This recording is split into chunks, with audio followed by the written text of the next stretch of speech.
Dans un monde où les mots peuvent blesser profondément, il existe des héros silencieux qui se dressent contre le harcèlement scolaire. Ces héros ne portent pas de cape ni de masque, mais ils ont le pouvoir de changer des vies avec leur compassion et leur soutien. Dans une petite école, il y avait un élève nommé Eric. Il était doux, attentionné et avait un sourire qui illuminait la pièce cependant. Eric était victime de harcèlement scolaire. Chaque jour, il devait affronter des insultes et des moqueries qui lui faisaient mal au plus profond de son être. Pourtant, malgré le silence qui entourait Eric, il y avait des héros parmi ses camarades.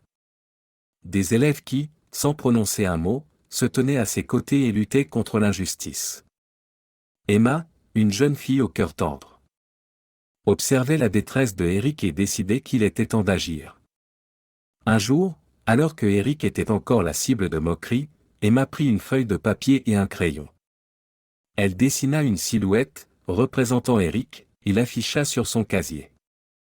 Au-dessus de la silhouette, elle écrivit « Héros silencieux ». Les autres élèves remarquèrent le dessin et se demandèrent ce que cela signifiait.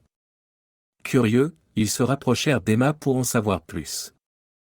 Elle expliqua que Eric était victime de harcèlement et que ce dessin était un symbole de solidarité envers lui. Elle invita les autres élèves à faire de même, à créer des dessins représentant Eric en héros silencieux, et à les afficher dans toute l'école.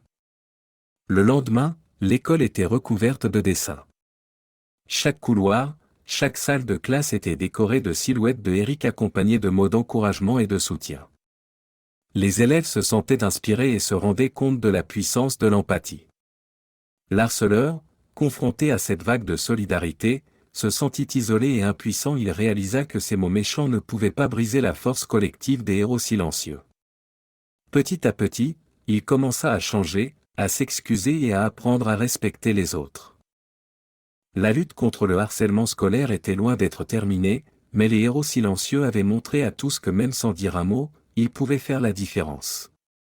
Ils avaient créé un climat de bienveillance où chaque élève se sentait en sécurité et respecté.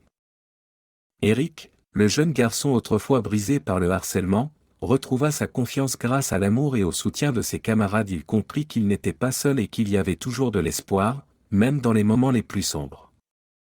Ainsi, l'école devint un lieu où les héros silencieux veillaient les uns sur les autres, où les mots blessants étaient remplacés par des paroles d'encouragement et où chacun se sentait libre d'être lui.